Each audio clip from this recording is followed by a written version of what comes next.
अस्सलाम वालेकुम स्टूडेंट्स। इस वीडियो में मैं बताती हूँ कि कौन से दो चैप्टर्स हैं ऐसे कि उनको हम अच्छे से प्रिपेयर कर लें तो हम पाक स्टडी 10th का जो पेपर है वो ऐसे स्टूडेंट्स हैं जिनकी अच्छी तैयारी नहीं है और वो चाहते हैं कि अब कम वक्त में हम ऐसे चैप्टर्स कर लें कि जिनसे हम अच्छे नंबरों से पास हो जाएं। तो उसके लिए हमारे पास देखें, अगर हम लॉन्ग क्वेश्चन देखते हैं तो उसमें हमारे पास 5 और 7, ठीक है, 5 और 7 ऐसे चैप्टर्स हैं कि जिनमें से प्रॉपर एक एक क्वेश्चन 8-8 नंबर का आता है, ठीक है ना।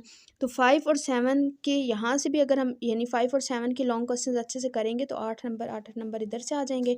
उसके अलावा अगर हमारे पास चैप्टर यहाँ से भी 5 और 7 के तो कम से कम 5 MCQs हम अच्छे से हल कर सकते हैं, ठीक है ना। उसके बाद जो है वो अगर हम शॉर्ट क्वेश्चंस में देखें तो हमारे पास 2 क्वेश्चंस होते हैं ना, एक में भी 9 में से 6 करने होते हैं, ठीक है, दूसरे में भी 9 में से 6 करने होते हैं। तो पहले में से अगर हम 5 में देखें तो 4 MCQs हम कर ही लेंगे, ठीक है। और उसके अलावा जो सेकंड है, सॉरी 4 शॉर्ट क्वेश्चन, ठीक है। उसके अलावा जो सेकंड है वो है 7th और 8th, ठीक है। चैप्टर नंबर 7 और 8, 7 में से 6 हमारे पास शॉर्ट क्वेश्चंस आ जाते हैं, ठीक है। तो यहाँ पे भी 9 में से 6 अटैम्प्ट करने होंगे और 6 हम आसानी से कर लेंगे, ठीक है। यहाँ पे 12 नंबर का यहाँ से पेपर हम कर सकते हैं, 8 नंबर का यहाँ से कर सकते हैं, ठीक है, 5 नंबर का यहाँ से कर सकते हैं इस हिस्से में से, ठीक है, और 16 नंबर का लॉन्ग क्वेश्चंस के हिस्से में से, ठीक है।